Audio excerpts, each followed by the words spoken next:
അത്ഭുതങ്ങൾ തീർന്നിട്ടില്ല, അടയാളങ്ങൾ തീർന്നിട്ടില്ല കാലത്തിൽ ഈ ലോകത്തിൽ. എൻ്റെ പേര് വത്സമ്മ, വീട് വള്ളിക്കോടാണ്. ഞാൻ ആദ്യം പറയുന്നത് എൻ്റെ മകൻ്റെ കുഞ്ഞിന് വേണ്ടിയിട്ടുള്ള ഒരു സാക്ഷ്യമാണ്. കുഞ്ഞിന് ഒരു വർഷത്തിലധികമായിട്ട് സ്ഥിരമായിട്ട് വയറുവേദന വന്നുകൊണ്ടിരുന്നു.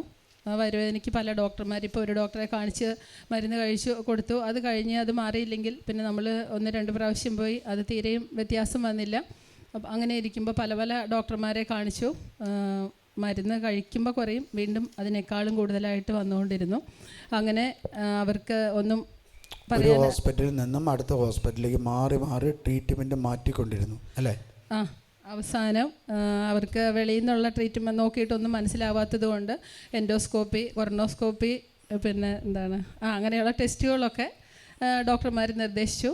ആ സമയത്ത് ഞങ്ങളിവിടെ സ്ഥിരമായിട്ട് വന്നുകൊണ്ടിരിക്കുന്നതാണെങ്കിലും ആ വിഷയത്തെക്കുറിച്ച് സീരിയസ് ആയിട്ട് എടുത്തില്ല. അവസാനം ഈ ദിവസങ്ങളിൽ ഇടയ്ക്ക് മുടങ്ങിപ്പോവുകയും ചെയ്തു. മുടങ്ങിപ്പോയിട്ടുണ്ടായിരുന്നു. എൻ്റെ സാഹചര്യം എനിക്ക് എന്നെ വരാൻ അനുവദിച്ചിരുന്നില്ല ആ സമയങ്ങളിൽ. അങ്ങനെ കൊച്ചിന് ഈ ടെസ്റ്റുകൾ ചെയ്യണമെന്ന് പറഞ്ഞപ്പോൾ ഞങ്ങൾക്ക് വിഷമമായി. 6 വയസ്സുകാരിയാണ്. അപ്പം മയക്കിയിട്ട് ചെയ്യേണ്ട ടെസ്റ്റുകളൊക്കെയാണ്. അപ്പം ഞങ്ങൾക്ക് വിഷമം തോന്നി. പെട്ടെന്ന് ഞങ്ങൾ ഇങ്ങോട്ട് വന്നു, അച്ഛനെ കണ്ട് സംസാരിച്ചു. അച്ഛൻ പറഞ്ഞു, നിങ്ങൾ വെളിയിൽ നിന്ന് കൊച്ചിന് എന്തെങ്കിലും ഫുഡ്, ഹോട്ടൽ ഭക്ഷണം മാത്രം മതി, വീട്ടിലെ ഭക്ഷണം വേണ്ട അല്ലേ? അതെ, വീട്ടിൽ നിന്ന് വളരെ ചെറിയ അളവിലെ ഭക്ഷണം കഴിക്കാൻ ഒത്തിരി മടിയാണ്. ഭക്ഷണം വളരെ ചെറിയ അളവിലേ കഴിക്കില്ല. എന്നാൽ ഇടയ്ക്കിടയ്ക്ക് പറയും എനിക്ക് ചിക്കൻ ബിരിയാണി വേണം, അത് ഹോട്ടലിലെ ഫുഡ് മാത്രം മതി, വീട്ടിൽ നിന്ന് ഞങ്ങൾ ചെയ്തു കൊടുക്കാമെന്ന് പറഞ്ഞാൽ അത് വേണ്ട, അതിന് ടേസ്റ്റ് ഇല്ല എന്നാണ് പറയുന്നത്. ആ ഭക്ഷണത്തോട് ഒരുതരം ആസക്തി, അഡിക്ഷൻ, ഈ മയക്കുമരുന്ന് മദ്യമൊക്കെ കഴിക്കുന്നവരങ്ങനെ ഒരു അഡിക്ഷനായി പോകാമെന്ന് പറയുന്ന പോലെ ഈ കൊച്ചിന് ഇതിനോടൊരു ആസക്തിയായിപ്പോയി. അങ്ങനെ ഈ ഫുഡ് ഒരുപാട് കഴിച്ചു. അങ്ങനെ അവസാനമാണ് അച്ഛൻ്റെ അടുത്ത് കൊണ്ടുവന്ന് പ്രാർത്ഥിച്ച സമയത്ത് മുഖമാകെ മാറി, ഭംഗിയാകെ മാറി, അസുഖങ്ങൾ ശരീരത്തിനും പുറമേ വരാൻ തുടങ്ങി.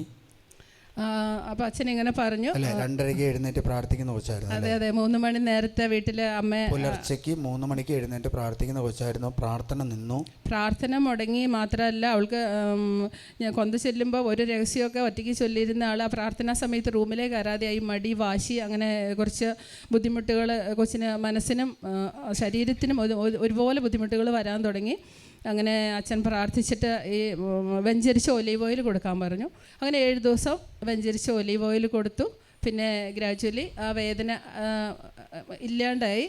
ഇപ്പോൾ പൂർണ്ണമായിട്ട് ആ അവസ്ഥയിൽ നിന്ന് വിടുതൽ കിട്ടി കൊച്ചിനോട്. അതിനുശേഷം ഹോട്ടലിൽ നിന്ന് തമാശയായിട്ട് ഞങ്ങൾ കൊച്ചിൻ്റെ ഈ മനസ്സിൻ്റെ, അതായത് അവൾ ഈ ഇങ്ങനെ അച്ഛൻ പറഞ്ഞതുകൊണ്ടല്ല, ഞങ്ങൾ പറഞ്ഞതുകൊണ്ടാണ് ഈ ഇതിൽ നിന്ന് മാറി വേണ്ട എന്നുള്ള ഒരു ഇതിലേക്ക് വന്നതെന്ന് അറിയാൻ വേണ്ടി തമാശയായിട്ട് കുറച്ച് നാളുകൾക്ക് ശേഷം ഞങ്ങൾ ചോദിച്ചു, ചിക്കൻ ബിരിയാണി വാങ്ങണ്ടേ ഹോട്ടലിൽ നിന്ന് ചോദിച്ചപ്പോൾ, അയ്യോ വേണ്ട, എനിക്കിനി ഒരിക്കലും ഹോട്ടലിലെ ഭക്ഷണം വേണ്ട എന്ന് ശരിക്കും അവൾ ഈ കുഞ്ഞ് പറയുണ്ടായി. ഞങ്ങളെ ഒരുപാട് അനുഗ്രഹിച്ച ഈശോയ്ക്ക് 1000 നന്ദി പറയുന്നു. അതുപോലെ ഞങ്ങൾക്ക് വേണ്ടി ഒരുപാട് പ്രാർത്ഥിച്ച അച്ഛനും ഞാൻ ദൈവത്തിൻ്റെ നാമത്തിൽ നന്ദി പറയാം.